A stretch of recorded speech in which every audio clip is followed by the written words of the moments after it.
Augustin. Je suis un peu à la bourre, donc je suis absolument désolé, mais j'ai commencé ce matin à 5h30 en magasin au Super Rue de Chatou. Voilà, et après je suis allé au Auchan de Vélizy, qui a le plus grand rayon crèmerie d'Europe. Et là, j'étais avec mon importateur qu'on est en train de choisir pour les US, et comme j'ai très envie d'aller m'installer en famille aux États-Unis l'été prochain, j'ai pris un peu de temps avec lui. Alors j'hésite encore sur le choix de la ville, sur la côte Est, donc s'il y en a qui ont des expériences là-bas, je suis très preneur. Donc j'hésite entre Boston, New York, Washington, Atlanta ou Miami. Donc si vous avez des expériences à partager avec moi, alors attention, hein, le sujet c'est à la fois un mix business, qualité de vie. Donc le choix n'est pas facile à faire. Donc moi mon email c'est augustin@michelaugustin.com. Donc je suis preneur de toutes vos expériences sur la côte est américaine.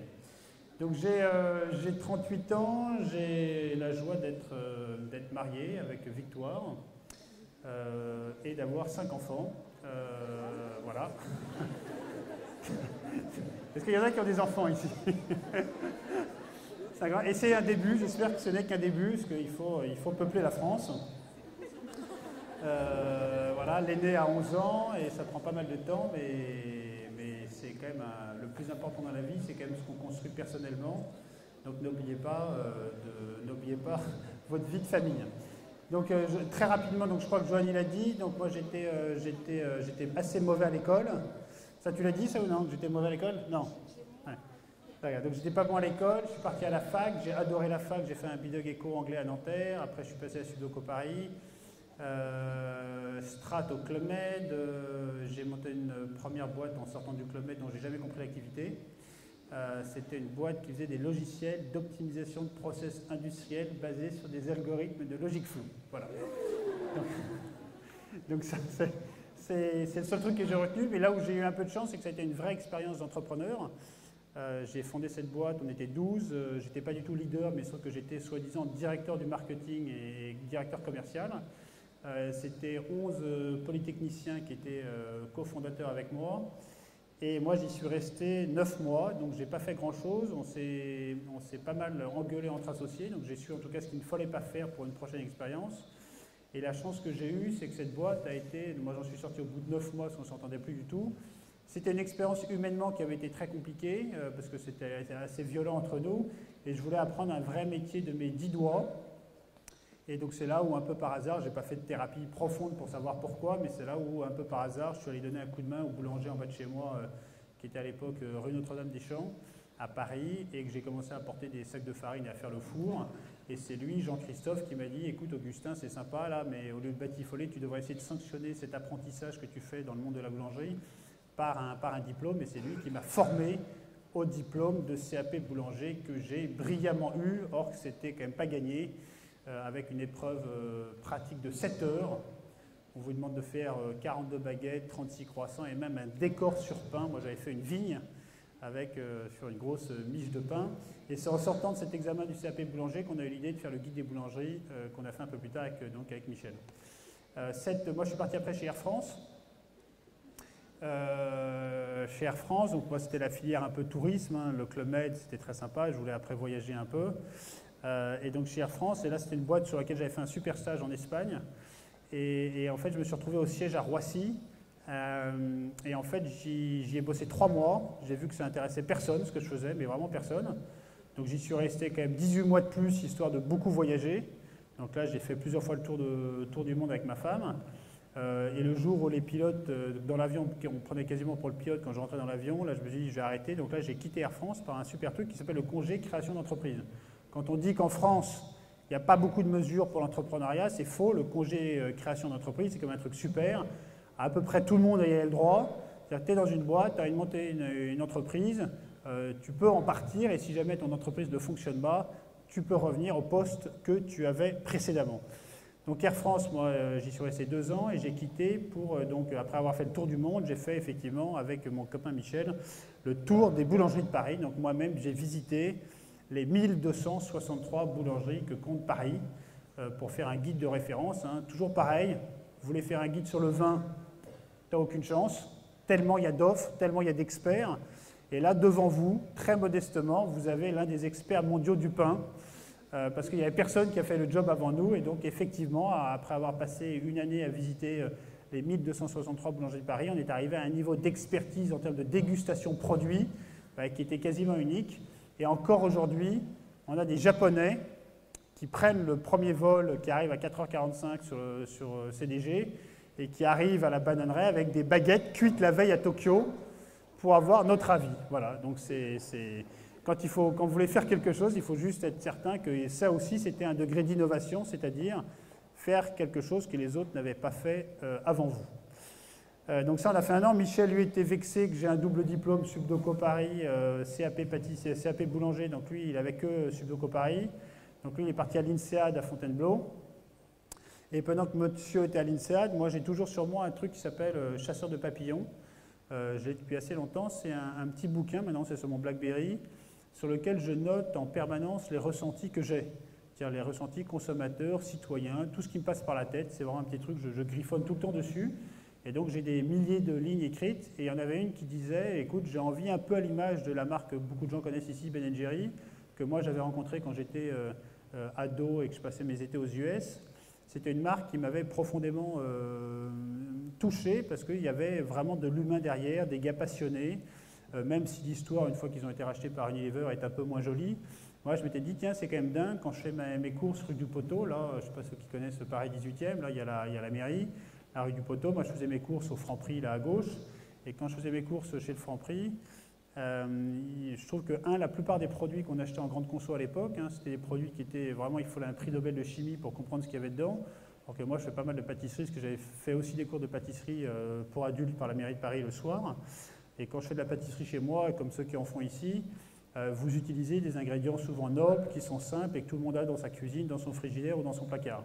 Et pourtant, il faut un prix Nobel de chimie pour décrypter les étiquettes des produits que vous trouvez souvent en grande consommation. Et la deuxième chose, c'était que moi, en tant que consommateur, les histoires qu'on me racontait, en tout cas les propositions que faisaient les marques en rayon, ça ne me touchait pas. J'ai l'impression d'être un peu manipulé comme consommateur, on me prenait pour le gogo de service, on me faisait croire des trucs, des allégations santé, on me faisait sortir des grands-mères des placards. C'est pas mal, mais en tout cas, moi, en tant que consommateur, je n'avais pas d'affinité, j'avais pas d'affection, j'avais pas de... Voilà, ça ne me disait rien. Et on s'est simplement dit, donc avec Michel, qui était à l'époque mon choix numéro 2, parce que moi, je voulais partager cette aventure entrepreneuriale avec un copain. Je suis marié dans la vie, je trouve que c'est plus joyeux de faire les choses à plusieurs. Donc je m'étais fait ma petite liste de gens avec qui j'avais envie de monter cette aventure. Le premier s'appelle Pierre-Jean. Donc Pierre-Jean et Augustin, ça aurait été un peu moins sympa. Donc là, c'était Pierre-Jean lui a refusé. Donc c'était un très bon copain qui était chez Danone. Il a refusé. Maintenant, il le regrette un peu, mais tant pis pour lui. Il est parti après pour faire du marketing chez les vins Rothschild à Bordeaux. Et donc, avec Michel, on avait envie de se dire aussi... nous, on est résolument positifs. C'est-à-dire que moi, on a la pêche, on a décidé d'être acteurs de nos vies. C'est-à-dire qu'on a tous des emmerdes, moi le premier. Et je crois que quand on a décidé d'être heureux, on peut l'être. Et dans le climat un peu sinistrose français qui existait malheureusement déjà à l'époque, on s'est dit, est-ce qu'on ne peut pas voir ces produits gourmands que l'on va concocter au départ chez moi, les prendre un peu aussi comme un vecteur pour diffuser un état d'esprit auquel on est profondément attaché, c'est-à-dire de prendre la vie du bon côté, d'avoir la pêche, de faire des trucs, d'être dynamique, d'être dans le partage, de la convivialité. Donc c'est aussi simple que ça, c'était une réflexion très très simple, c'est très intuitif, c'est pas très compliqué. Voilà, c'était en 2004. Donc c'est comme si vous, là, c'est pas très loin, il y en a qui rentrent chez vous ce soir, là, et vous dites, voilà, mais écoute, on va se lancer dans une nouvelle aventure agroalimentaire. Donc c'était mon petit appart, 65 mètres carrés, j'avais une femme, 2 enfants, et on s'est dit, voilà, donc ça y est, ce soir, on va lancer une nouvelle aventure agroalimentaire, on va faire des sablés. Et donc tout a commencé comme ça, donc on a commencé à faire des petits sablés dans le four de ma petite cuisine de mon appart. Et on a descendu 2 étages pour toucher notre premier client. Notre premier client, peut-être qu'on pourra le découvrir un jour à l'écran, qui est notre client qui s'appelle Salah, qui est le meilleur épicier arabe de Paris, qui est au 24 rue Hermel et qui a accepté de vendre les petits sablés ronds et bons qu'on faisait. Voilà, Salah qui est quasiment devenu une star maintenant. Ce qui est marrant, l'autre jour, on est allé avec la télé chez lui. C'était pour TF1 ou quoi, c'était pas hier, ça fait un petit bout de temps, parce que c'est pour combien ça coûte.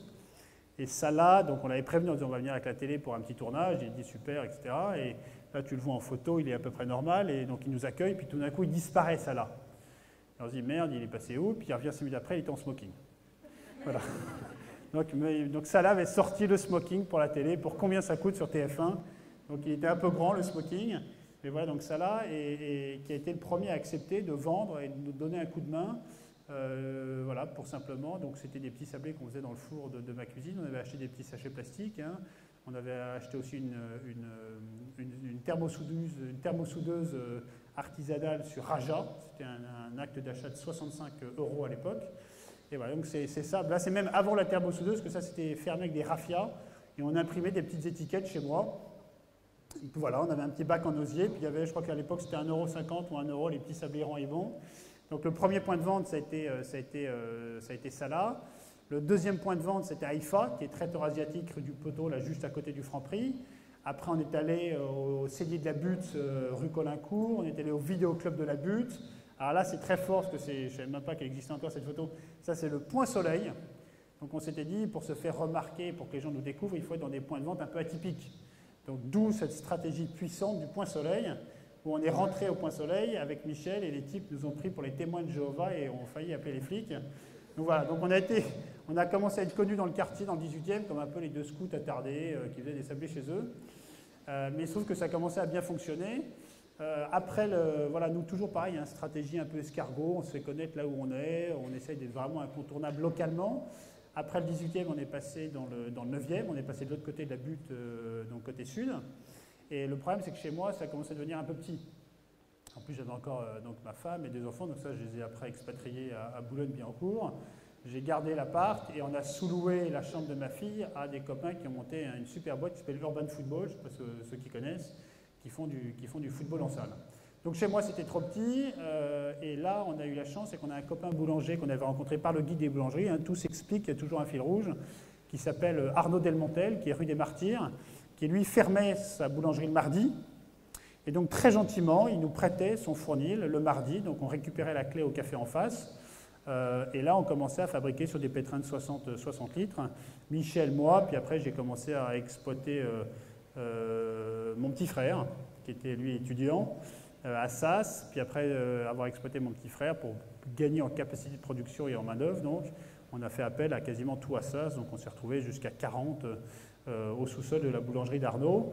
Puis chez Arnaud, c'est devenu trop petit parce qu'on faisait du porte-à--porte le reste de la semaine. On a fait un deuxième jour de fabrication qui était dans une autre boulangerie à Bastille. Donc on produisait mardi et mercredi, puis le reste de la semaine, voilà, porte-à-porte. On avait des petits caddies pour faire les courses et on faisait du porte-à-porte auprès des commerçants pour vendre nos petits sablés. Et c'est devenu trop petit. Et donc on avait la chance d'avoir un copain, Stanislas, qui avait un copain qui connaissait quelqu'un, qui croyait avoir croisé quelqu'un qui avait une biscuiterie artisanale.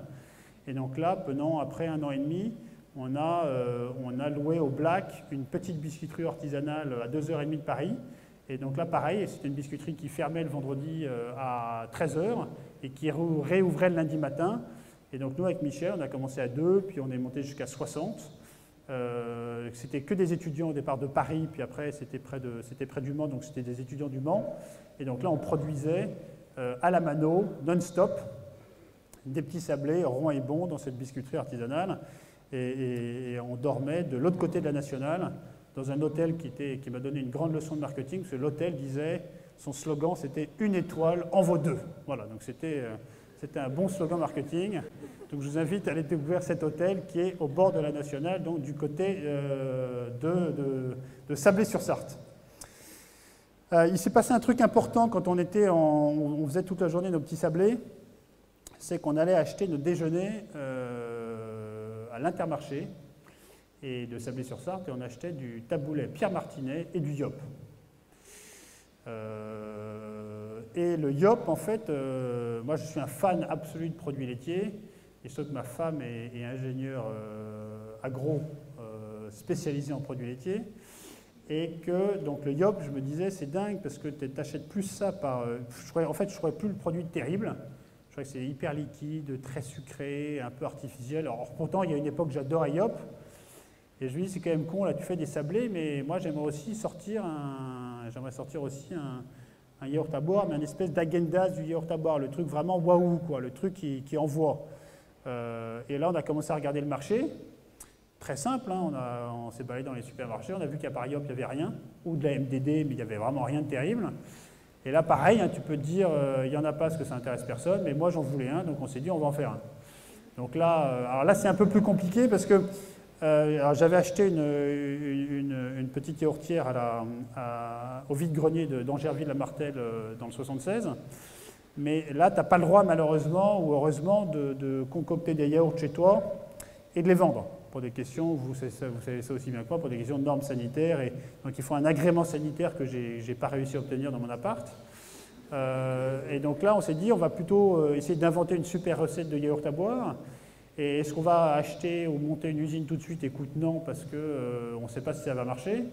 Donc là, on a pris les pages jaunes. Hein, c'était à l'époque vraiment l'outil le plus important pour les entrepreneurs.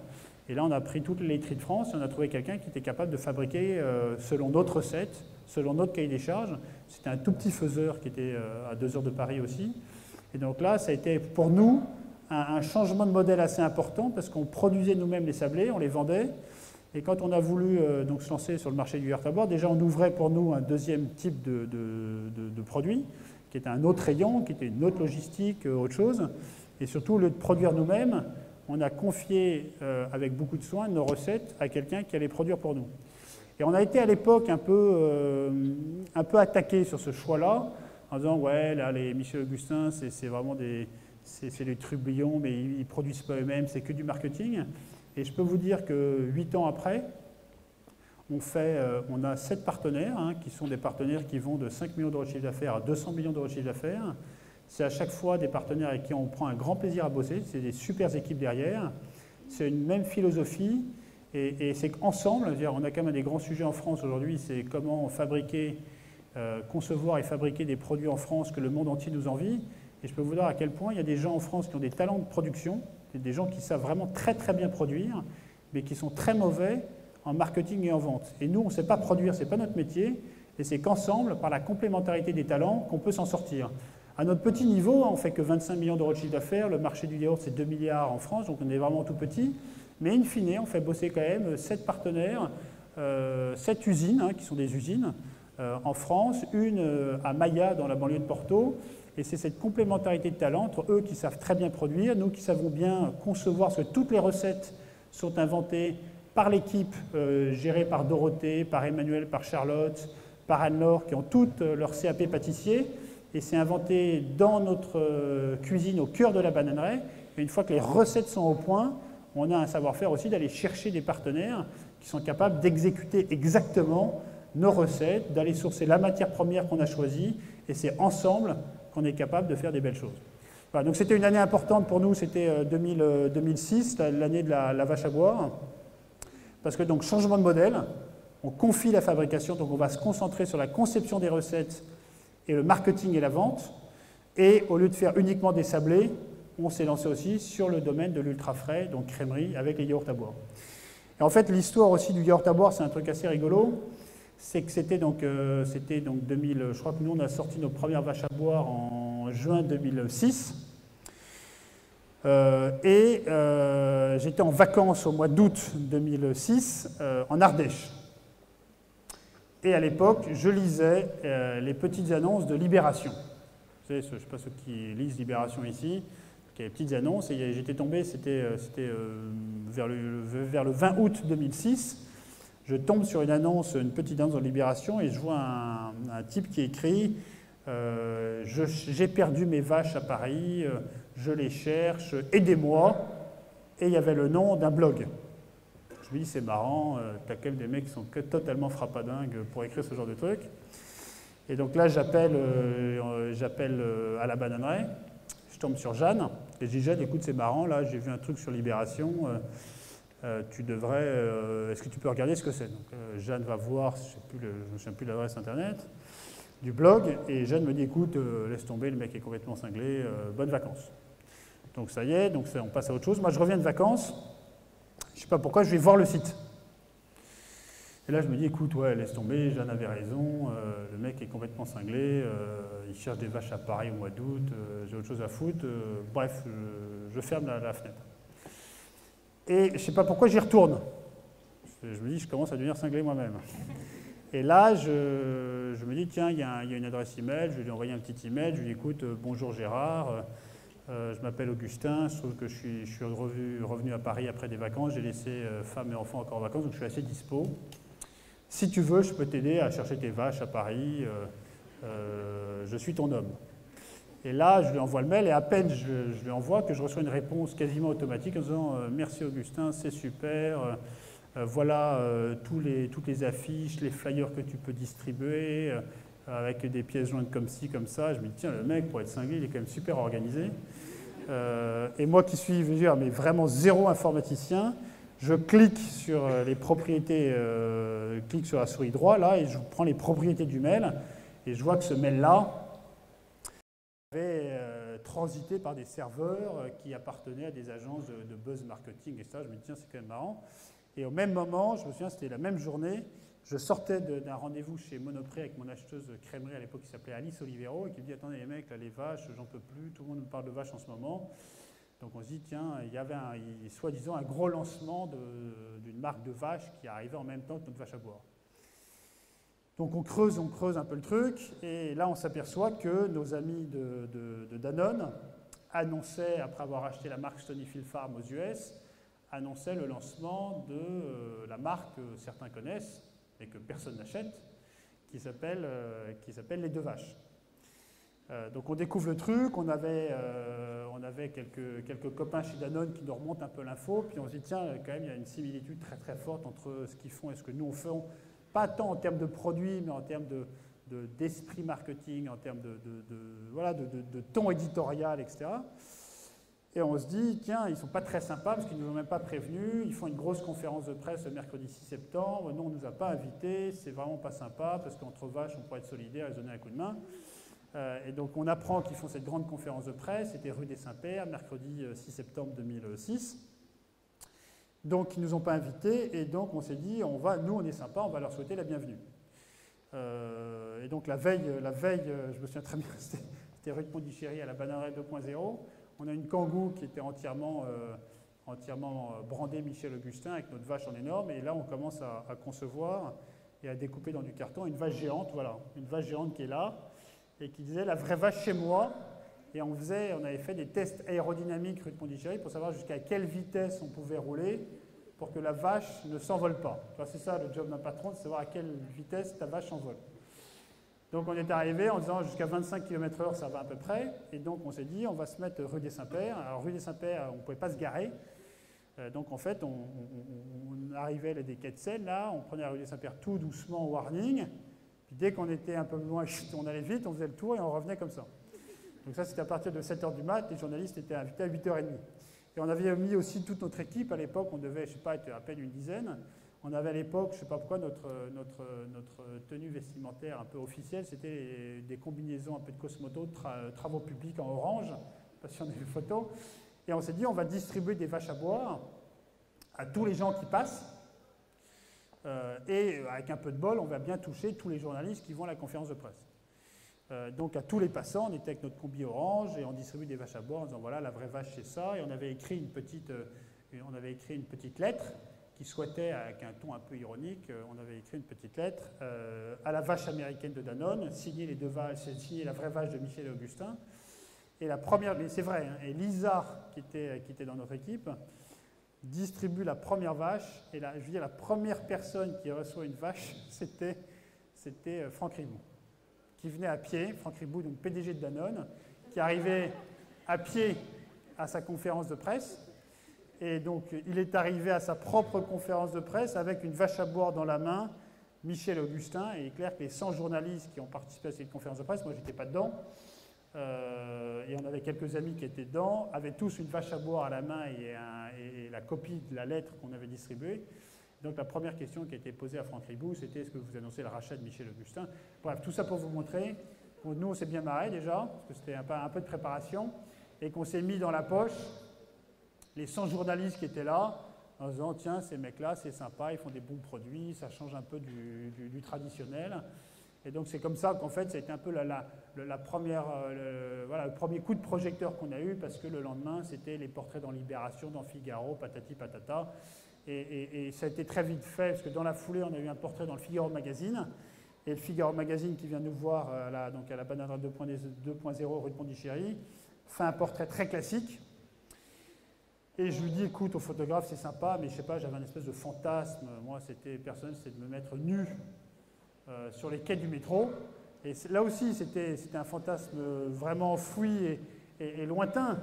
Mais la réalisation a été faite de manière extrêmement spontanée. Et voilà, j'ai dit, à l'époque, c'était Jean Pascal qui était graphiste, je lui ai dit, écoute, démerde-toi pour nous faire des taches de vaches découpées dans un espèce de truc plastique. Donc ça, on l'a préparé en 5 minutes avec le journaliste et Jean Pascal.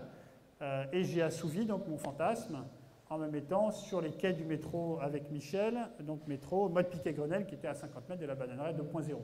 Et ça a fait marrer évidemment le photographe du Figaro Magazine qui s'est dit, tiens, les mecs sont vraiment barrés, ça ne passera jamais en comité de rédaction. Et il se trouve que c'est passé en pleine page le week-end d'après dans le Figaro Magazine. Voilà. Donc tout ça pour vous illustrer le fait que voilà, nous, on a un grand credo qui dit agitez votre imagination, pas votre porte-monnaie. Voilà. Et c'est vrai que l'un des trucs qu'on a réussi à faire, c'est d'avoir développé la notoriété d'une marque qui a sa vraie personnalité, une vraie aspérité, une vraie authenticité au sens moderne. Hein. Cette marque n'est que le reflet de ce que nous sommes. Hein. C'est-à-dire que cette boîte et cette aventure Michel Augustin, ce n'est que le reflet de ce que 55 ou 60 personnes sont. Donc c'est ça, la culture d'entreprise, c'est un truc qui est extrêmement important. Et c'est vrai que ça a été un des talents que l'on a eu avec toute l'équipe, c'est de faire émerger sur quand même des secteurs traditionnels, totalement saturés, où les géants et les gros intervenants se battent à dizaines de millions d'euros à la télé pour se faire connaître, simplement en ayant un regard un peu décalé sur la vie, en étant passionné par ce que l'on fait, c'est-à-dire qu'on est tous hyper gourmands, on adore nos produits, on essaie de les améliorer au quotidien, on passe notre vie à la cuisine pour améliorer les recettes, on passe notre vie en usine sur les sites de fabrication pour améliorer les process. On a réussi à faire émerger une marque que nous on trouve sympa, qui fait plutôt sourire, et simplement en racontant, c'est ça qui est dingue, simplement en racontant et en partageant l'aventure que l'on vit au quotidien à la Bananeraie. Voilà, parce que nous, notre job, c'est de faire les meilleurs produits possibles. Donc il y a un gros sujet sur le goût. Hein. Je voyais ce matin les enfants qui me demandaient ils sortaient des madeleines fourrage chocolat. À chaque fois, quand je vois goût chocolat noisette, et je sais qu'il n'y a pas le moindre début de chocolat ou de noisette dans un produit, prenez la vanille. Plus personne ne sait quel est le goût de la vanille aujourd'hui. Parce que je veux dire, 99% des produits qui sont vendus goût vanille n'ont pas de vanille dedans. C'est quand même dingue. Donc nous, on a un gros sujet aussi. Et c'est une de nos missions, c'est de rééduquer les gens sur le vrai goût des choses.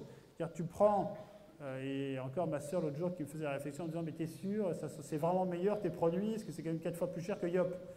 Je lui dis si, tu goûtes un Yop à la vanille et tu prends une vache à boire à la vanille, il n'y a pas photo. Je ne vais pas dire que Yop c'est pas bien, c'est-à-dire que c'est pas le même produit. Et la vanille, c'est subtil, c'est fin. Nous, on prend de la vanille qui vient de Sambave, hein, sur la côte est de Madagascar. C'est de la vanille qu'on ouvre sur notre site de fabrication. On laisse infuser, comme chez vous, quand vous faites de la crème pâtissière, vous laissez infuser les gousses de vanille dans les tanks de lait tiède. C'est un produit qui est, en termes de goût, subtil, exceptionnel. Et c'est l'une de nos missions aussi, c'est très clairement de faire redécouvrir le vrai goût des choses avec des recettes simples, authentiques, modernes. Voilà, ce n'est pas juste d'amuser la planète, hein, c'est aussi de refaire découvrir le vrai goût des choses. Voilà. Qu'est-ce qu'on peut raconter nous aujourd'hui? Donc aujourd'hui, on est à peu près, donc ça fait 8 ans qu'on existe. On est en train de vivre un moment assez important chez nous, c'est-à-dire qu'on est en train de finir ce qu'on appelle le chapitre 1 et d'ouvrir le chapitre 2. Donc le chapitre 1, c'est d'être sorti de notre cuisine, d'avoir une super équipe, d'avoir une marque qui a une vraie profondeur, d'avoir un portefeuille de produits qui commence à être cohérent et qui correspond à la promesse de la marque. Parce que ce n'est pas facile. On a pas mal galéré au départ. Tous les produits n'étaient pas au point tout de suite. Et aujourd'hui, je trouve que sur l'ensemble de notre portefeuille de produits, hein, donc on a 80 produits, épicerie sucrée, épicerie salée, dessert frais à partager, yaourt à boire et tout ce qui est format Impulse. Un produit sur 2, Michel Augustin, vendu en France aujourd'hui, c'est sur des petits formats. On vend environ 25 millions de produits, on va en vendre environ 25 millions cette année. Donc on a aujourd'hui un portefeuille de produits qui commence à être cohérent, commence à être un peu visible dans les magasins, pas partout, hein, on a vraiment la volonté d'être incontournable dans le cœur des grandes villes, hein, donc après avoir fait un peu Paris, on continue à s'apprivoiser à Paris, mais aussi on duplique maintenant le modèle un peu dans les 10 plus grandes villes de France et aussi à l'étranger. Donc voilà, donc ça c'est le chapitre 1, c'est d'avoir mis en place quelques fondamentaux. Et on se dit aujourd'hui qu'on a la joie d'avoir des fondamentaux qui nous paraissent assez solides et qu'on a envie d'aller maintenant plus vite et plus loin. Et donc là, on se remet vraiment en mouvement. Il y a un truc qui est dur dans la vie, c'est de casser les habitudes, c'est de sortir de sa zone de confort. Moi, je suis impressionné de voir que le nombre de choses que l'on fait parce qu'on les fait, mais on ne sait plus très bien pourquoi. Donc toujours se remettre en question, toujours se remettre en mouvement, savoir aussi se remettre en risque, prendre des décisions qui engagent, hein, c'est pas facile. Et donc là, on réouvre un nouveau chapitre où on s'est fixé peut-être le pari un peu fou. Je ne sais pas si on y arrivera, mais en tout cas, c'est la volonté, c'est de faire quasiment x5 en termes de taille de business en 5 ans. Et donc de vraiment devenir la marque de food premium incontournable et leader dans toutes les grandes villes en France et à l'étranger. Aujourd'hui, on vend donc essentiellement en France, on fait 10% de notre business à l'étranger, on fait un peu de business en Suisse, on a Romain qui est chez nous installé en Suisse pour développer le business là-bas, on a Bernabé qui est installé à Bruxelles, qui fait lui quasiment 800 000 euros. Antoine, qui est notre patron de l'export, qui a 30 ans, hein, qui a commencé en sortant d'école à pousser un caddie chez les traiteurs asiatiques. Maintenant, s'occupe de la Suède. On a signé un contrat avec ICA et 300 magasins. On est présent aussi à Dubaï, Abu Dhabi, Bahreïn, au Moyen-Orient. On commence à avoir un flux de business. Hein, c'est un flux de business, c'est des palettes qui partent tous les soirs par avion, hein, sur Singapour, Hong Kong, Shanghai et Tokyo. Et donc, on vise aussi, on a des ambitions très fortes, hein, je ne sais pas si on y arrivera non plus, mais sur les US. Voilà, donc ça, c'est un peu le projet qu'on a sur les 5 prochaines années. Le plus important, moi, je veux dire, ce que je retiens, moi, c'est vraiment le plus important, c'est les gens qui vous entourent et les gens avec qui vous bossez. Hein. C'est un entrepreneur brillant, tout ça. Nous, on n'est pas du tout brillant, mais le truc le plus important, c'est la capacité à bien s'entourer. Voilà, ça, c'est clé. C'est-à-dire qu'il faut effectivement, quand tu es entrepreneur, pour ceux qui veulent l'être ou qui le sont, il faut effectivement avoir beaucoup d'énergie, parce que c'est clair que ça demande un engagement personnel très important. Il faut aussi avoir beaucoup de bon sens, beaucoup de pragmatisme, et surtout le truc le plus important, donc c'est le point 3, c'est la capacité à bien s'entourer. C'est-à-dire que moi tout seul, Michel et moi tout seul, on ne voit rien, et qu'aujourd'hui cette aventure, elle est tout autant portée par Johanny, par Pierre-Antoine, que par Emmanuel, que par Dorothée, et je le dis profondément, parce que moi, ce qui me fait le plus plaisir, il se trouve que j'étais absent pendant 3 semaines là, à l'étranger, ce qui m'a fait le plus plaisir, c'est de retrouver l'équipe quand je suis revenu à la bananeraie. C'est-à-dire que la vie est suffisamment courte pour ne pas s'emmerder, et de prendre plaisir à bosser avec les personnes qui vous entourent, c'est quand même capital. Moi, j'ai recruté pas mal de copains et de copines qui bossent aussi maintenant à la bananeraie, donc moi, je suis partisan vraiment de la théorie de tout mélanger, hein, les copains, la famille, les amis, parce que c'est de se faire plaisir et de prendre plaisir à ce que l'on fait au quotidien. Quand je vous ai raconté tout à l'heure un peu le petit parcours que j'avais, qui était un peu un parcours atypique au départ, moi je crois aussi profondément au fait qu'on a tous des talents exceptionnels. C'est-à-dire que tous, on a des talents. Après, la clé quand on est jeune et quand on sort d'école, c'est d'arriver déjà à bien les connaître. C'est-à-dire de bien se connaître soi-même, ça paraît un peu con, mais il faut bien se connaître, bien comprendre qui on est, et surtout bien comprendre et connaître ses talents. Et c'est souvent, la découverte se fait souvent par les expériences. Donc moi, je veux dire, tout le monde me disait, tous mes petits potes qui étaient hyper bien là où ils étaient, moi je changeais de job tous les 6 mois, je faisais un peu tout et n'importe quoi. Mais en fait, quand c'est vécu avec intelligence, avec passion, tu retrouves forcément une logique à la fin. Et moi, je n'ai pas hésité à butiner sur différents terreaux pour trouver celui, in fine, qui correspondait à mieux à mes talents. Alors moi, comme j'en ai trouvé aucun, j'ai dû créer mon propre terreau.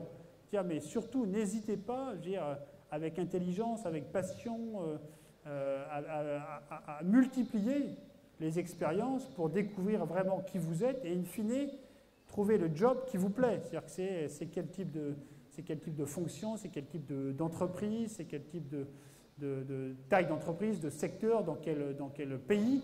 Je veux dire, voilà, faites-vous plaisir, variez les expériences pour simplement bien découvrir le terreau dans lequel vous allez exprimer au mieux vos talents. Parce que je veux dire, moi j'entends tellement de gens, Et encore aujourd'hui, hein, moi j'ai 38 ans, j'ai encore des copains qui me disent, ou des copines qui me disent, moi je m'emmerde dans mon job. Mon frère, hein, revenir à mon petit frère, hein, ça fait 5 ans qu'il est chez les Mazars, auditeur, et dès que je le croise, il me dit c'est horrible. Je lui dis mais attends, mais t'es trop con, change, va faire autre chose. Ah ouais, mais maintenant c'est trop tard, je suis marqué auditeur, plus personne ne veut de moi. Oui, t'avais qu'à changer avant au bout de 6 mois. Et voilà, donc je crois qu'on est tous des vrais talents. Trouvez-les, trouvez le terreau dans lequel vous allez exprimer au mieux ces talents. Et après, on est tous, voilà, ça c'est un truc aussi en France, on est tous acteurs de nos vies. C'est-à-dire que je crois que en toute expérience, même les trucs les plus compliqués, les plus douloureux qu'on peut vivre, et on peut toujours vivre les choses de manière positive.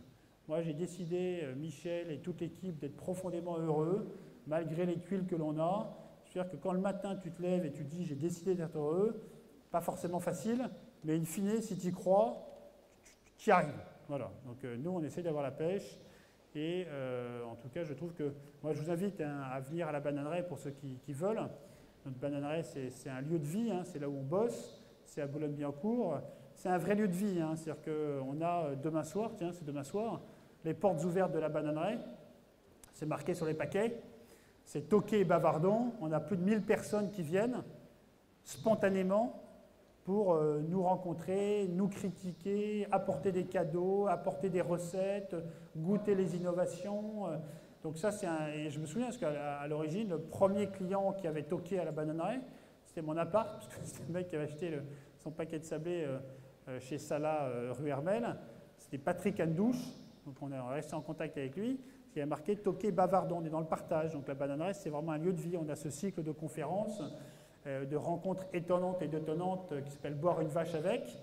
On a des personnalités, ouais, c'est pas des personnes, c'est des gens qui ont des choses à dire, à partager, que ça soit Pierre Hermé et son associé Charles Znati qui viennent le 9 décembre. On a eu la semaine dernière, ou il y a 2 semaines, Fleur Pellerin, notre ministre de l'Innovation.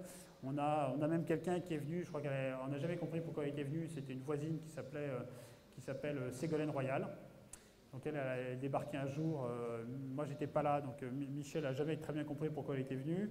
Mais voilà, on a ce cycle de conférences, on a tous les mardis soirs, pour ceux qui veulent, on a un temps fort qui s'appelle Passez votre CAP avec nous. Donc là aussi, c'est une idée interne. On voulait que toute équipe produit soit titulaire d'un CAP pâtissier pour à la fois apprendre et avoir une légitimité. Donc nous, quand on fait un truc pour nous, on a toujours envie de le partager avec les consommateurs. Donc on édite des séries de packaging à plusieurs millions d'exemplaires qui portent l'opération. Donc il y a tout un concours pour intégrer la promotion de qui veut passer son CAP avec nous.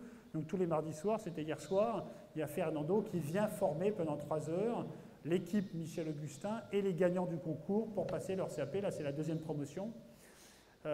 Voilà, donc la Bananeraie, venez quand vous passez à Paris, parce que c'est sympa, c'est un vrai lieu de vie. On a une grande salle aussi de séminaire. On a des comités de direction, que ce soit L'Oréal, EDF, Monoprix, qui viennent aussi en séminaire à la Bananeraie.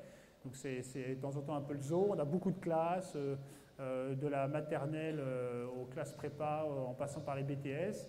Donc voilà, la Bananeraie, pour nous, c'est vraiment un ancrage extrêmement fort. C'est un lieu de vie. Et après l'avoir monté à Paris, je trouve qu'on a chargé Florian, qui était un ancien chef de secteur, de monter une Bananeraie à Lyon. Donc là, on vient d'ouvrir une Bananeraie à Lyon qui a ouverte il y a quelques jours à la Croix-Rousse, rue Belfort, si je m'en souviens bien. Voilà, un dernier truc sur l'innovation. Nous, ça fait toujours pareil dans les stratégies de com. Il y a plein de gens qui font du sponsoring. Et nous, on s'est toujours dit, mais sponsoriser un événement ou une expérience qui ne nous appartient pas, c'est un peu dommage. C'est comme quand tu fais de la pub à la télé ou de la pub en affichage. C'est-à-dire que tu payes un support qui ne t'appartient pas et en plus, c'est un support éphémère. Et donc nous, au lieu de sponsoriser Roland Garros ou le Vendée Globe, on s'est dit, qu'est-ce qu'on peut inventer comme événement grand public qui soit en cohérence par rapport à ce que nous sommes et par rapport aux gens qui nous achètent, et qui soit donc convivial, urbain, famille, innovant. Et pendant très très longtemps, on n'avait pas d'idée. C'est très compliqué. Hein. Si je vous demande d'inventer un événement citadin, grand public, famille, convivial et totalement innovant, donc on en discutait, et ça nous a pris 7 ans avant de trouver l'idée, et c'est même pas nous qui l'avons eu. C'était, tiens, t'as qu'à faire un cinéma en plein air, fais ton festival de musique, fais une course de trottinette, voilà, super. Et il n'y avait pas d'idée, ça existait. Et jusqu'au beau jour où Manuela, j'en discutais avec elle comme ça, totalement de manière informelle, c'était un dimanche après-midi, il me dit ouais, t'as qu'à faire une course de trottinette, ouais, t'as qu'à faire un pique-nique sur l'herbe, ouais, pourquoi on n'irait pas dormir à la Belle Étoile au parc, là au bas de la rue, ouais, pourquoi on ne fait pas une fête de crêpes. Moi, seul talent qu'on a eu, c'est-à-dire que quand Manuela m'a dit mais pourquoi on ne va pas dormir à la Belle Étoile dans un parc au bout de la rue, l'expérience est juste incroyable. Tu vois, notre talent, si talent il y a, c'est simplement d'avoir été capable que Manuela nous sorte l'idée, et surtout, Manuela n'a pas du tout compris que c'était une idée brillante. Hein. Je ne sais pas si tu me montres plutôt la feuille de bananier ou le film, je ne sais pas si... Et là, donc toi, c'est pareil, on part d'une idée, d'une envie de faire vivre une expérience totalement nouvelle à nos cibles, à nos consommateurs. C'est l'idée de se dire, tiens, pourquoi est-ce qu'on n'irait pas redécouvrir un lieu urbain de manière totalement différente, c'est-à-dire réconcilier en plus la nature dans la ville, donc c'est-à-dire de faire dormir des familles à la Belle Étoile dans un parc au cœur de la ville. Ça a été extraordinaire. Je peux dire que la première édition qu'on a faite en 2012, c'est ça, 2012, on n'avait aucune idée combien de personnes allaient s'inscrire. Il y avait 1500 places pour la première édition. Il y a eu 30 000 demandes d'inscription. 30 000 demandes d'inscription pour dormir à la Belle Étoile. Alors évidemment, il y a tout un monde. Alors, il n'y a pas de son là, mais vous voyez les images.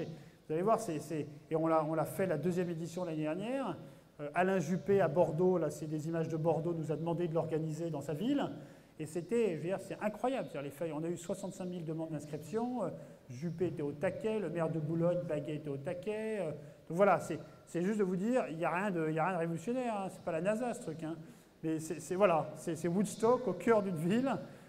Et c'est vraiment, je veux dire, les familles, c'est convivial, c'est simple, c'est sympa, c'est joyeux, c'est féerique. Voilà. Donc nous on adore, c'est-à-dire quand tu es entrepreneur, d'avoir la capacité à rendre des idées qui sont réelles. Et je parlais tout à l'heure des médias. Nous, on n'a quasiment jamais fait de médias. On a construit la marque sans dépenser d'argent en médias. Ah là, maintenant qu'on a un peu de moyens, qu'on a envie d'aller vite, on se dit, est-ce qu'on va dépenser et investir de l'argent à la télé, en affichage? Je veux dire, là, j'ai 1 million d'euros à dépenser en médias pour la fin de l'année. Je ne sais pas les dépenser. Je n'ai pas d'idée. Si quelqu'un a une idée d'une campagne d'affichage, par exemple, hein, pour du l'abribus, Deco, pour du bus, pour du métro, on n'a pas d'idée. On a des idées, mais qui ne sont pas les bonnes idées. Donc là, dans mes lignes budgétaires, j'ai exactement 960 000 euros à investir. C'est beaucoup d'argent pour nous, mais on ne le fait pas parce qu'on n'a pas la bonne idée. On n'a que des trucs nazes, on n'a que des trucs que tout le monde fait. On n'a pas trouvé la bonne idée. Mais là, il y a un truc dingue, c'est qu'on a une idée de créer un nouveau média urbain dont nous serons propriétaires. Et en plus, qui est un média qui a une utilité première avant même d'être un média. Le truc, c'est un objet qui a une vraie utilité pour ceux qui vont l'utiliser, une utilité quotidienne qui peut profondément changer une ville, et profondément changer l'atmosphère d'une ville, et en plus qui a un rôle de média et dont on sera propriétaire. C'est-à-dire qu'on va s'acheter, c'est un peu du abribus Deco. Voilà, donc je veux dire, ça, et je ne vous le dirai pas ce soir, mais c'est un truc de fou. Si on y arrive, je ne sais pas si on y arrivera, mais si on y arrive, on va tester localement, parce que nous on est toujours petits, on teste à Boulogne d'abord, et si ça marche à Boulogne, on déploiera à Paris. J'ai eu la chance de croiser longuement NKM il y a un mois et de lui en parler.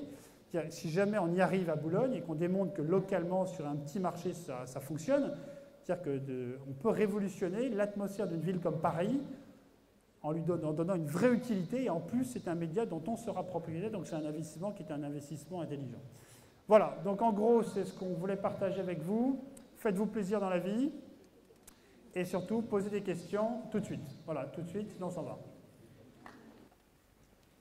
Là, je voulais juste simplement savoir quel était le fournisseur au niveau des matières premières, par exemple pour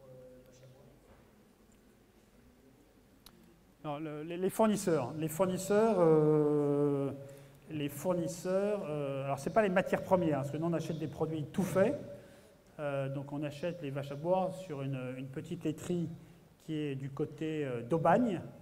Voilà, donc en fait à chaque fois on choisit c'est quoi nos critères de choix pour nos sites de fabrication? c'est avant tout envie de bosser avec les personnes qu'on a en face de nous. Le business, c'est de l'humain. On ne va pas bosser avec des gens qu'on n'apprécie pas. Donc c'est déjà l'appréciation personnelle que tu as de tes interlocuteurs. Envie de faire des choses ensemble. Après, c'est évidemment la qualité et le respect de nos cahiers des charges. C'est évidemment la sécurité sanitaire. C'est la R&D qu'ils mettent à notre disposition. C'est les capacités qu'ils ont à disposition. Et c'est les prix. Voilà. Donc nous, on varie. Et on a vraiment des partenaires, je veux dire, ça va du plus petit, 5 millions d'euros, qui est vraiment un tout petit truc, à, je veux dire, on travaille avec le plus gros faiseur en France en biscuits, marque distributeur. Et l'histoire est vraie, c'est-à-dire que quand on lui a dit voilà notre cahier des charges, il a dit ah oui, mais j'ai hyper envie de bosser avec vous parce que ça va m'apprendre à bosser différemment qu'avec Carrefour ou Leclerc. C'est-à-dire c'est pas mieux, moins bien, c'est différent. C'est des petites séries, c'est vraiment du travail à façon, c'est une exigence de qualité permanente. Il n'y avait pas, sur le site sur lequel on a commencé avec lui, il n'y avait pas de beurre. Là, il travaillait uniquement en margarine. C'est-à-dire la margarine, vous savez combien ça coûte, hein, ça coûte 1 € le kilo. Le beurre frais, 82% de matière grasse, ça coûte 4 € le kilo. Voilà.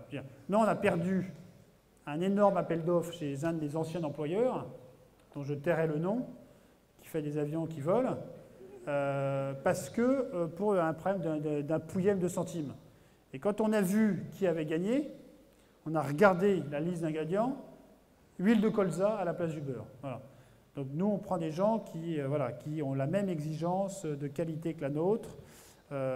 Et moi, ça fait écho à un débat qu'il y a eu une époque sur la qualité entre l'artisan et l'industrie. C'est-à-dire qu'en industrie, tu peux avoir de la qualité de produits exceptionnels, voire meilleurs qu'en artisanat. Tout dépend de ce que tu mets dans tes bécanes au démarrage de ligne. Voilà. Alors, si tu mets des produits nobles de qualité, tu auras des super produits à la fin. Voilà, question? Oui, j'ai une question, parce que vous avez parlé de... C'était le Ben Jerry qui se sont fait racheter par Unilever, et puis c'est Agenda, c'était un General Mills. Si vous, on vous propose d'être racheté par une très grosse entreprise, qu'est-ce que vous ferez? Écoute, nous, on a fait un pari totalement différent. C'est-à-dire que nous, on est passionnés par ce qu'on fait. On pense qu'on peut faire une super aventure. Et clairement, nous, tu vois, on est 2012, année rentable, croissance 35%, mais je veux dire, même si médiatiquement on existe un peu, et tant mieux on a de la chance, et espérons que ça dure, on reste un tout petit acteur sur le marché. Donc c'est clair qu'on n'est pas Facebook et Google, et que les marchés sur lesquels on opère sont des marchés où la croissance, surtout en France où il n'y a pas de croissance, la croissance coûte cher. Donc on avait deux options, nous. On s'est dit, est-ce qu'on continue à grossir doucement ou est-ce qu'on essaye d'aller plus vite? Alors si on va aller plus vite, pour alimenter les fondamentaux et les leviers de croissance, il faut de l'argent, il faut du cash. Et nous, on a fait un pari qui est un pari qu'on a souhaité, hein, et j'espère que ce sera un super pari. Donc pour chercher du cash, au lieu de faire un deal avec un industriel, d'aller faire un deal, évidemment, on connaît tout le monde, hein, et tout le monde nous connaît dans le milieu. Tu fais un deal avec Danone, avec Pepsi, avec Coca, peu importe. Quoi qu'il se passe, tu sais que tu as vendu ta boîte à terme. Tu sais que tu n'es plus là dans 5 ans, que tu auras ton chèque et tu sais plus ce que sera la marque après. Et toi, Ben & Jerry, c'est très triste. Il n'y a plus rien, il n'y a rien. Moi, je consomme quasiment tous les jours, mais la marque, il n'y a plus rien, il n'y a plus de valeur, il n'y a plus rien. Et donc, nous, on a fait un deal différent. On a eu la chance de faire un deal avec un des entrepreneurs français les plus successful. Et moi, ce qui me plaît dans le deal, c'est que c'est quelqu'un qui est entrepreneur, c'est une personne physique, et qui s'appelle François Pinault. Donc c'est public, hein, c'est sorti dans la presse. Voilà, François Pinault, il leur a mis plus de 20 millions d'euros chez Michel Augustin, parce qu'il croit, quand on dit qu'en France, il y a des problématiques de financement, qu'il n'y a pas d'ambition, qu'il n'y a pas de croissance, dire oui, il n'y en a peut-être pas beaucoup, mais voilà, moi, je veux dire, le deal qu'on a avec Artemis et la famille Pinault, c'est à eux voilà, c'est que, moi, ce que j'aime dans la symbolique, c'est que c'est voilà, l'un des entrepreneurs les plus successful en France qui s'intéresse personnellement à des petites boîtes, à des petites pépites qui nous aident à croître. Donc je ne sais pas si on va gagner notre pari commun de faire une très belle aventure, d'être une vraie marque incontournable dans le paysage premium urbain. Mais en tout cas, voilà, c'est nous qui pilotons. Ils nous aident, ils sont à l'écoute, ils sont réactifs par rapport à nos demandes. Voilà, c'est une forme d'entraide, de solidarité et qui mérite d'être soulignée, parce qu'en France, ce n'est pas tous les 4 matins qu'il y a ce genre de partenariat. Voilà. Je ne sais pas si ça répond à ta question, mais donc moi, je n'ai pas envie de vendre. C'est pas le sujet. Je veux dire, moi, tant que j'ai un rôle dans cette aventure, tant que j'ai une valeur ajoutée, tant que j'y prends plaisir, voilà. Tu vois, moi, mon job maintenant, un de mes projets, c'est d'aller m'installer aux US, d'aller développer le marché. Voilà, c'est comme si c'était une nouvelle boîte que j'allais monter. Je ne sais pas si je vais y arriver, je ne sais pas si je vais réussir à partir. Peut-être que je vais partir, que je vais me planter, j'en sais rien. Peut-être que je suis nul en anglais, que je ne sais pas encore. Voilà, moi, ce que je veux, c'est avancer, c'est de dire aujourd'hui, on fait 0 € aux US. Et je me suis dit, moi, au bout de 3 ans, je veux être le premier marché au monde, Michel Augustin, devant la France, ça sera aux US. On verra si j'y arrive. Allez-y. Oui.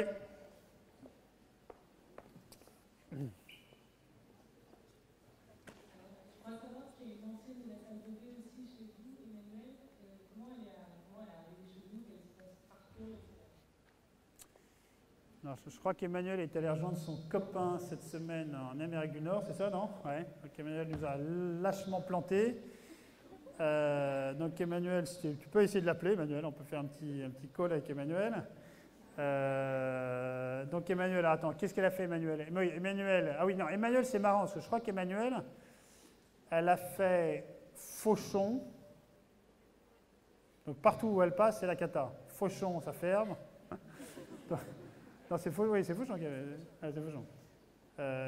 Donc elle a fait Fauchon, elle a postulé quand elle était Fauchon pour venir chez nous. De mémoire, on l'a reçu, le truc a traîné, puis finalement on a pris quelqu'un d'autre, je crois. Elle est partie chez Intermarché. Elle a repostulé chez nous. Quoi? Sa boss chez Intermarché était Dorothée. Et Emmanuel a repostulé chez nous, on l'a prise. Donc genre, elle m'a dit c'est le plus long processus de recrutement, ça a duré 2 ans et demi. Et on a même fait mieux, puisqu'on a recruté sa boss de chez Inter et qui maintenant bosse chez nous. Voilà, donc voilà un peu son parcours. Mais c'est clair que je veux dire, nous, dans les qualités qu'on recherche, on reçoit je sais pas, plusieurs milliers de candidatures par an. Et nous, les 5 critères, les 3 familles, les 5 critères qui nous importent, le premier critère, c'est on veut des gens sympas, totalement subjectif et tant mieux. Donc c'est des gens sympas, des gens qui sont ambitieux et passionnés, à la fois par leur job et par le projet entrepreneurial que l'on bâtit, parce qu'on est tous entrepreneurs, nous, à la Bananeraie.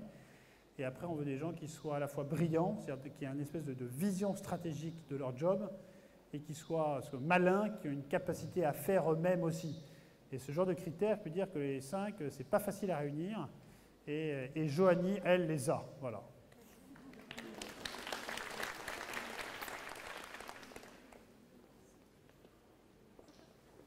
Merci pour la présentation. J'ai une simple question. Vous vous positionnez sur des produits plaisir, gourmands. Pourtant, les pouvoirs publics conseillent tout l'inverse. Faites attention à ce que vous mangez, soyez raisonnable, etc. Donc vous avez fait un pari. Est-ce que d'après vous, prendre toujours la contre-pied comme ça, c'est un pari qui va durer dans le temps? Ou est-ce qu'il faudra faire un compromis sur vos produits pour au final faire comme tout le monde et survivre?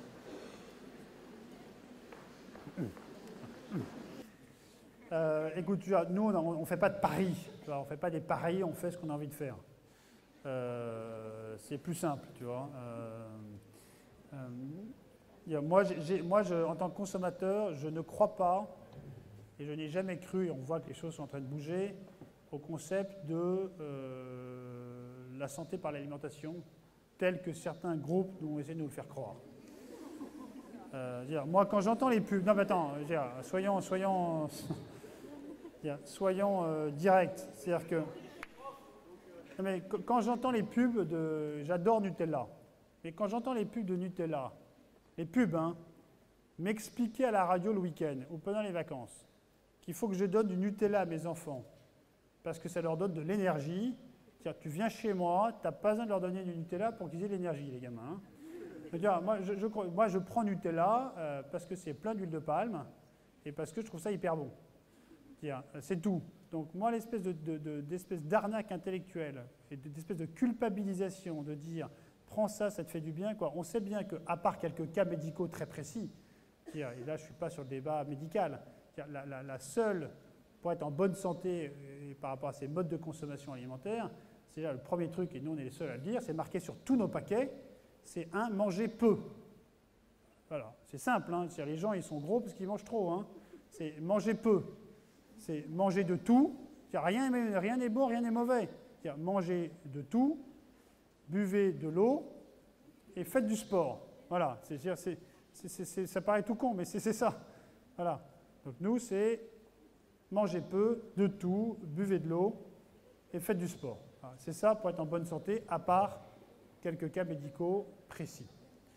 Voilà la réponse à ta question. Et voilà, donc nous, si tu te goinfres de cookies au cœur fondant, c'est clair que tu auras tendance à gonfler. Voilà. Bonjour. Peut-on savoir où sont les usines qui fournissent vos produits? Oui, il n'y a aucun problème. Hein. Merci beaucoup. Les usines, donc il y en a, je crois, 7 en France, 6 en France, 1 à l'étranger. Donc ce que je disais, donc là on part la semaine prochaine. Alors, on passe beaucoup de temps en usine. Donc il y en a une à Maya qui est en banlieue. Alors moi j'ai pas de dogme, France, pas France. Moi je prends là où j'ai envie de bosser. Tant mieux si c'est en France, tant mieux si c'est en Europe. Moi, tant que ça correspond à mes critères que je citais tout à l'heure. Donc il y en a une qui est fait une techno qu'on n'a pas trouvée en France, qu'on est allé chercher en banlieue de Porto à Maya, qui fait nos palmiers pur beurre allongés en longueur. Donc là, on a un petit, c'est vraiment un petit faiseur. Je ne sais pas, il doit faire 10 millions d'euros de chiffre. Même pas, je pense 5. Et c'est vraiment les mecs, mais je veux dire, c'est les ayatollahs du palmier, tac. Ça se passe super bien. Les mecs sont hyper pros. On y va la semaine prochaine. Si tu veux venir avec nous, tu es le bienvenu. Voilà, donc il y en a une là-bas. Il y en a une donc à Aubagne. Il y en a une à Montauban. Il y en a une à Fouesnant. Il y en a une à Chelles. Il y en a une à Sully-sur-Loire.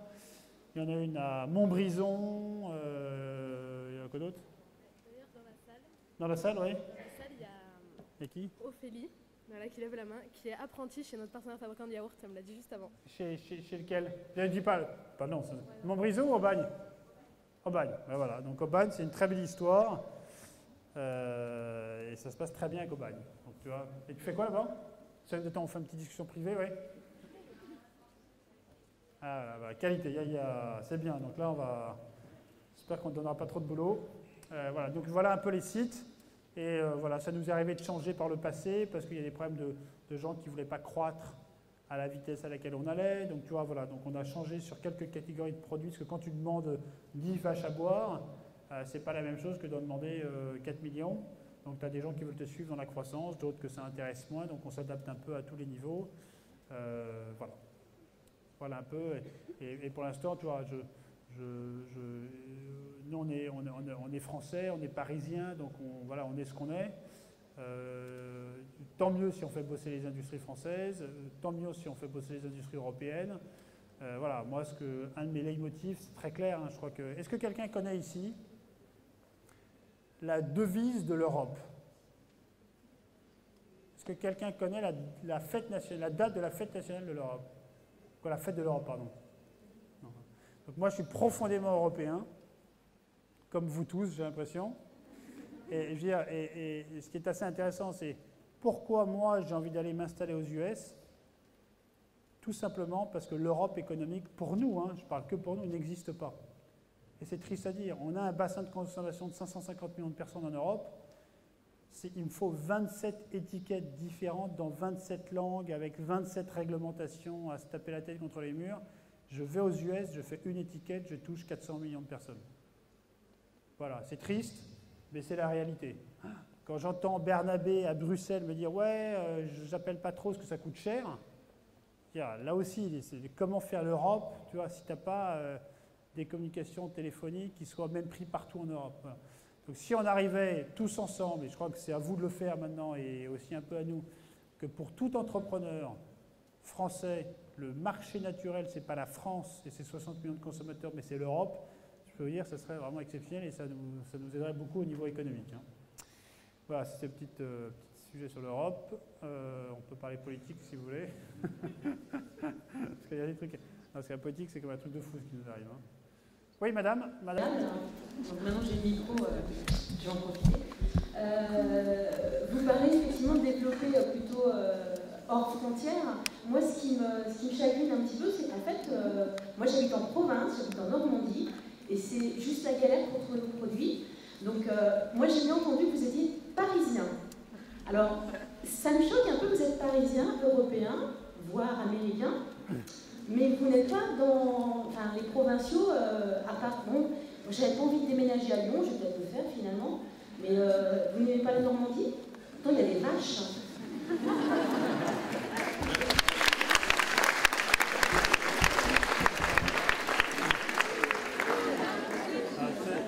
Je parlais d'Angerville-la-Martelle tout à l'heure, qui est dans le 76.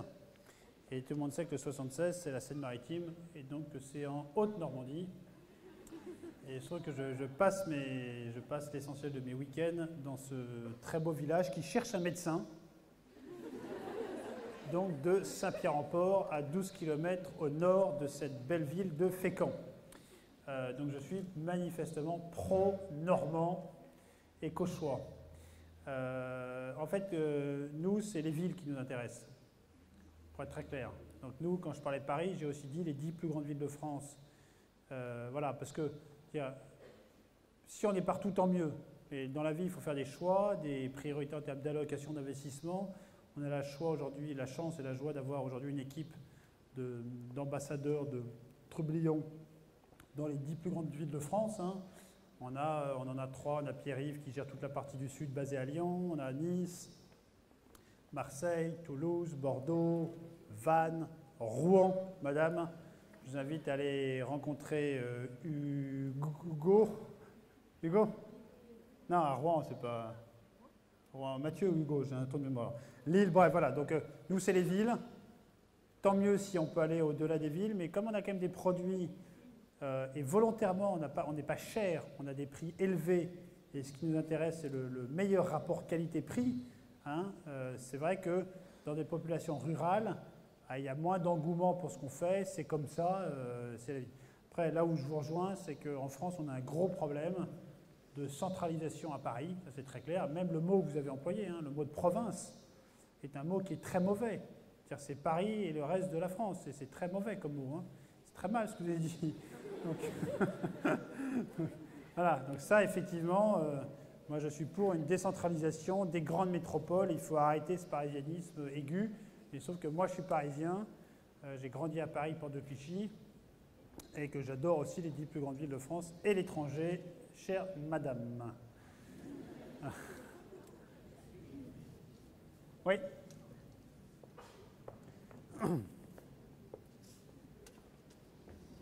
Parler de business en French, l'aboutissement du succès potentiel, comment vous avez veillé à conserver ce qui fait la force de Michel Augustin, la folie, la spontanéité et l'esprit un peu famille de votre structure? C'est très simple, c'est ce que j'ai dit tout à l'heure, c'est le truc le plus important, donc c'est le seul truc qui compte, hein, c'est les gens et les personnalités qui portent avec vous un projet. Moi je l'ai vu, hein, j'ai bossé dans une boîte, je vous l'ai dit tout à l'heure, qui est une boîte qui a quand même une culture d'entreprise très spécifique et qui est une grande boîte et qui a en plus réussi une très belle mutation et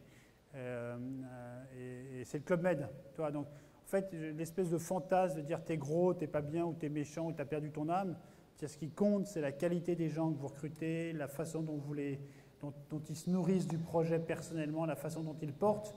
La question, elle pouvait se poser quand on était, Michel et moi, dans ma cuisine rue Hermel, en disant on n'est que 2, attends, si on recrute 50 personnes, ça y est, l'esprit va se diluer. L'esprit, on a eu beaucoup de chance, l'esprit s'est renforcé.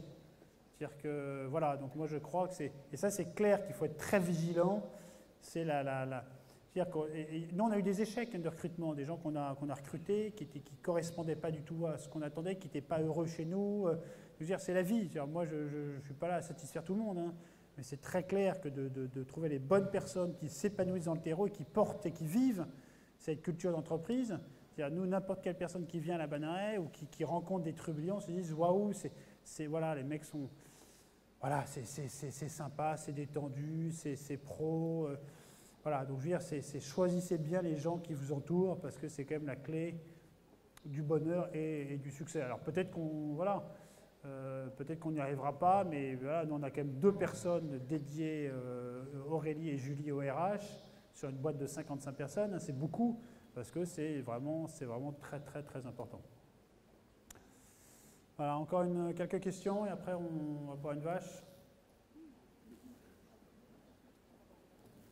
Non, non, donc si vous voulez nous aider, qu'est-ce que vous pouvez faire pour nous aider? Non, mais voilà, qui a déjà acheté un produit? Une recette, c'est bien. C'est bien. Donc les autres, vous auriez dû sortir avant. Non, voilà, donc dites-nous, voilà, nous on est vraiment, plus on a de remontées, conso, mieux c'est. Donc suivez-nous sur Twitter, sur Facebook, dites-nous ce que vous pensez, dites-nous si c'est bien, si c'est mal, si c'est cher, si c'est pas cher, voilà, apportez-nous des idées. On est très très friands, on répond à tout le monde. Voilà, on a Joanie, on a Charlotte qui sont dédiées, qui font, on les appelle les boulangères de la bananeraie, parce qu'elles connaissent tout le monde, elles répondent à tout le monde, que ce soit à minuit. Testez si vous voulez. À 1h du mat, vous envoyez un mail, tac, si Charlotte n'a pas répondu, tac, elle est virée. Tu vois. Non, mais on répond, c'est comme un truc, je veux dire, sur les problèmes qualité. Ouais, voilà, quand tu sors 25 millions de produits par an, tu as toujours des problèmes qualité. Pas grave, tu as le mec qui va t'écrire à 1h du mat. Quand tu réponds quasiment instantanément à la personne, le problème il est réglé. Et donc tu reçois un problème qualité à 1h du mat, c'est-à-dire Charlotte, Joanie, Michel ou moi, on est en copie de tous les mails qui transitent sur le site. On répond, boum, voilà. Voilà, donc aidez-nous, on a besoin de vous et surtout faites-vous plaisir dans la vie, c'est le plus important. Merci beaucoup.